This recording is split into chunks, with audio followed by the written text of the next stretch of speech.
Hey, welcome back to the channel and the vlog. Thank you so much for being here. If you haven't already, hit that little subscribe button, ding those notifications. It helps us more than you know. Plus, you get to follow along with this crazy dumpster fire that inspires you to live a life you love. Today's video is going to be in a really quaint town called GIBSONTON, Florida. Ever wonder where the sideshow came from?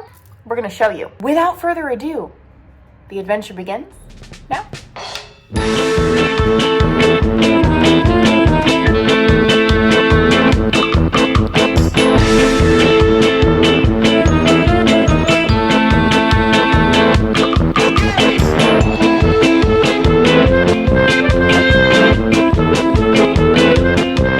What we are coming up on over here, this is where I grew up. When I was a kid, we moved here. I think I was 4 or 5. My brother was 2. And when we first moved here, all the carnival workers were back in town because GIBSONTON was the sideshow capital of the world. And this is where all of the carnival workers would come for winter to clean their carnival rides. They would have them all on display. We thought that we lived at the circus, not knowing that this community is actually very poor. Growing up, I just thought that, you know, everybody lived this way. Didn't they all have circus equipment in their front yard? Actually, to the left here, you can see some of the food trucks and the carnival rides, Showtime novelties. It's a big thing. The sideshows were very popular because there was the half lady that lived here, Lobster Boy, the giant. All these people were outcasts of society, and so what they did was they started sideshows for the circus to where people could pay 10 cents, 20 cents to go and see all of these people and their oddities and whatnot. It's crazy. I actually haven't driven through here in a while. I don't really have a relationship with my parents. They still actually live here though. They live on the same street that I grew up on, which is coming up here on the right. It is called Midway Street, right? Oh, we're going down it. We're going down this street. Okay. We're doing this. Oh my God. Yeah, I had friends that lived at these apartments over here, and my house was right down here on the left. Wow. Which one? Right here on the left. Wow. That's it. That's For your humble beginnings? Yeah. I haven't been down this road in a lot of years. I spent a lot of time here. I had friends. This is back when, you know, when you would ride your bike all day and you wouldn't come home till the street lights came on, and it was, wow, I'm kind of speechless. I haven't seen my parents' house in a long time. I didn't expect that. Nothing like a double take though. Yeah, I don't know if I'm yeah. You want a double take? I don't care to have a double take. No, there was a lot of history there. I mean, growing up, like there was good memories, you know, like with everybody. There's always good memories, but then there's the bad memories too, of living there and growing up there. And wow, yeah, it's a lot smaller than when I was a kid. I haven't been inside my parents' house for, gosh, 15 years maybe? A long time. Long time. But yeah, this is where I grew up, and it still looks a lot of the same. I just want to take a second to note I was not expecting Kyle to drive down my old street. It really caught me off guard and sent me into a very bad panic attack. That's why we had to end what we were filming very abruptly. He didn't think that it it would affect me that way, but I haven't spoken to my parents in a very long time, or even been on a decent relationship with them in a long time. And so to see that was really tough. But we did continue on, and what you're gonna see now is the International Showman's Museum. And it's all about cool carnival stuff, because Gibsonton was the carnival capital of the world, the sideshow capital, where everybody would come to bring their rides in and all of that. And so this next part is super, super awesome. So let's do it.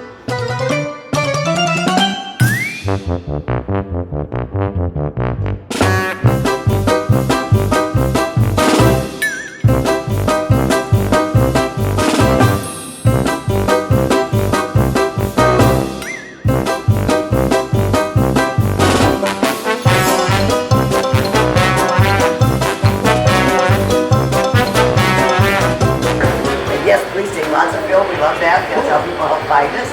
And then if you have questions at the end, we'll try to answer them. Awesome, thank you. Thank you. So cool. The quirk. Like, this is what we live for. It's actually a rather large building. So I'm pretty excited. Let's go check it out. My house that I grew up in is actually right down the street from here, from the Boot and from the Showman's Club. And so the Showman's Club is right across the street, and then here is the actual museum. So let's take a look. I don't know how excited I would be to roll up on a trash can like this in the middle of somewhere. Like, it's kind of creepy. This right here is interesting. It's the Midway Girls shows. So each of the carnivals would have Midway girls travel with them, and they would do like a cabaret type dance. So what do we have here? It looks like the two-headed princess. Wow. That is a kind of a creepy one. Princess Luxora. And over here we have Daisy May, the two-nosed cow. Oh, okay. So yeah, she definitely has one over here, but not because she has her two nostrils over there, and then she's got her two up front like they're supposed to be. Interesting. This is actually the sideshow. This is where all of the eccentric people that were different or were born differently had oddities, like the bearded lady and the half man.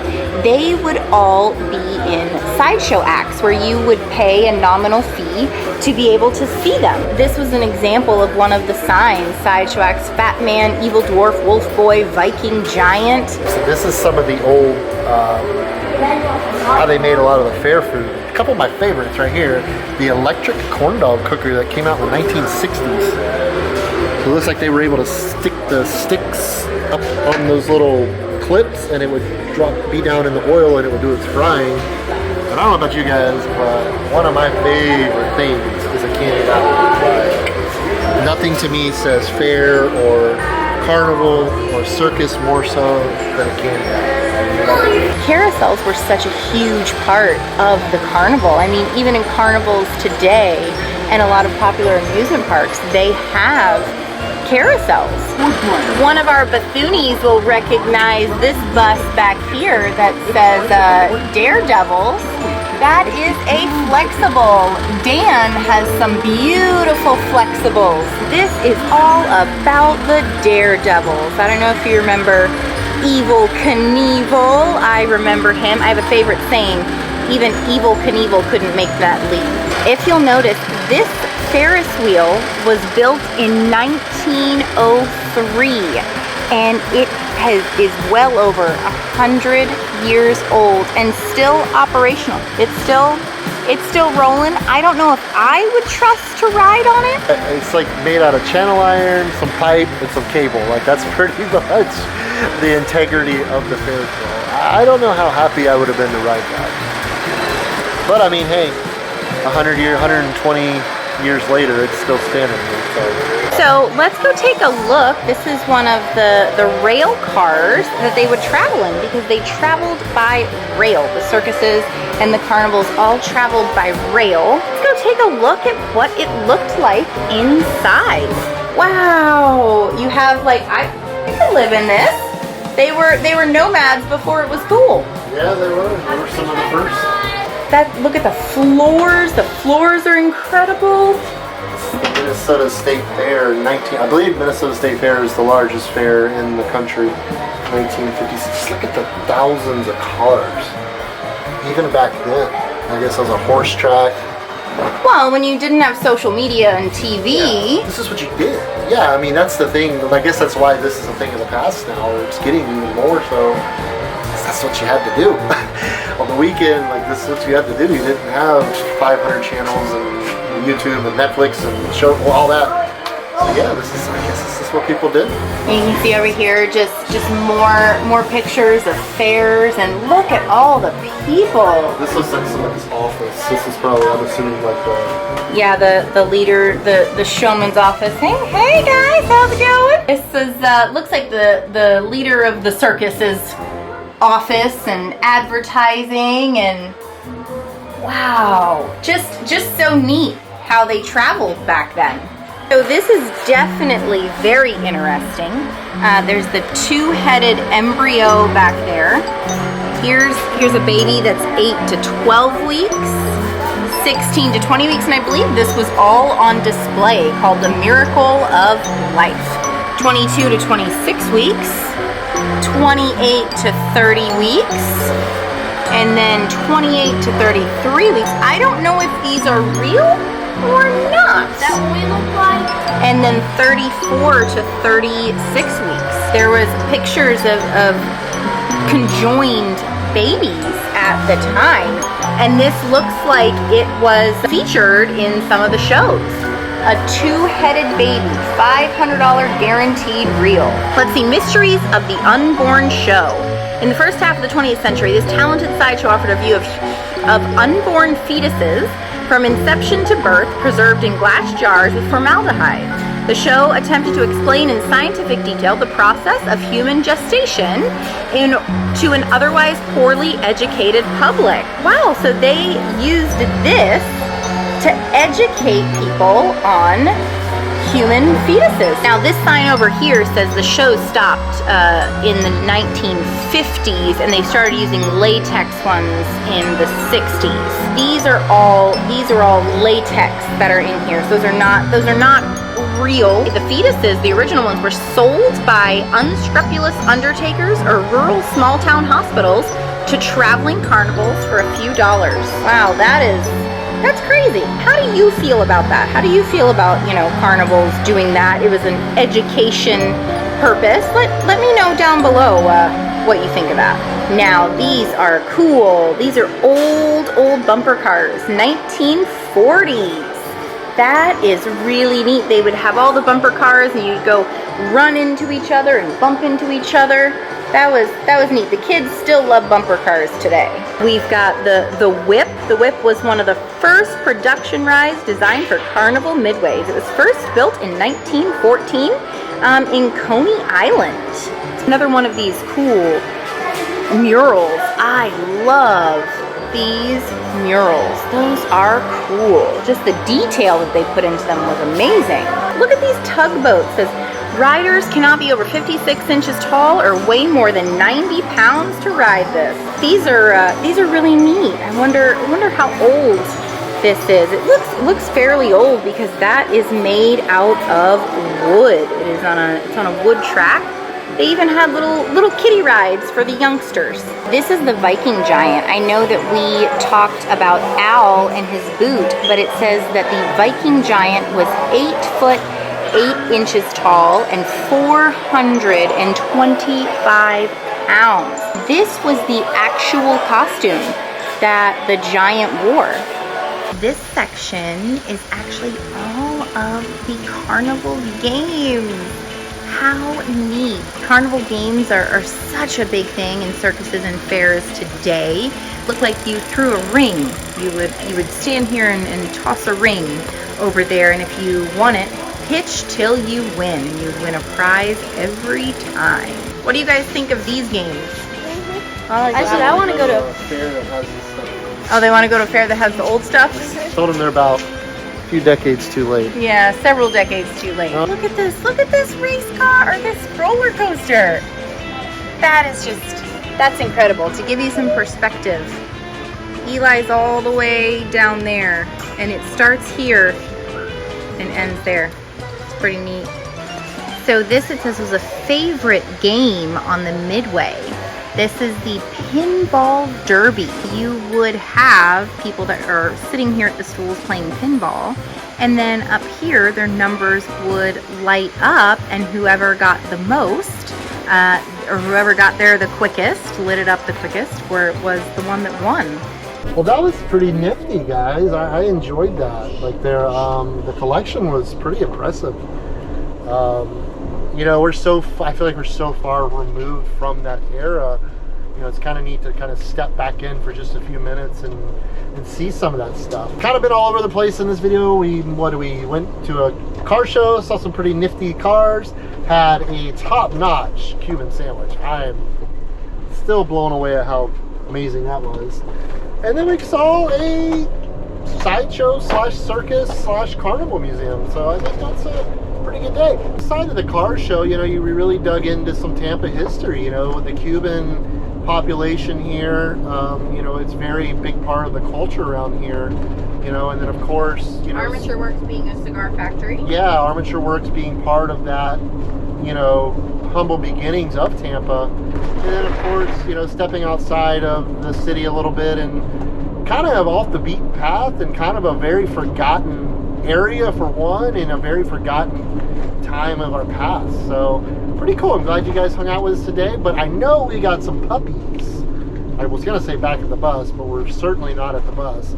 Back at my mom's house that are probably wondering where we are. So we're gonna head that way and we should be there momentarily. Well, right here, here's the puppies. Let's go potty. Let's go potty. Come on, let's go potty. Oh my goodness. Oh my goodness. Go, go, go, go, go, go, go, go. Oh, the puppies. They missed us. I think they missed us. I think they did. Well, I hope you guys enjoyed today with us. You know, it was a good time. I went to a place I've probably driven by 1,000 times. Never stopped. The museum was super cool. Hope you guys got enjoyment out of it. Hopefully she'll post some links below to the restaurant and the museum. If you guys are ever in the Tampa Bay area and want to check it out, definitely highly recommend it. I think that's what we got. Thanks for watching, guys. If you liked what you saw and you want to see some more, go ahead and like and subscribe and click that notification bell, because there's plenty more to come. But until next time, guys, this adventure is over. Jabron Williams was last seen on April the 17th, 2021, missing from Minter, Alabama. Born on December 31st, 2003, 19 years of age, black male, brown hair, brown eyes, 6 foot tall, and approximately 175 pounds.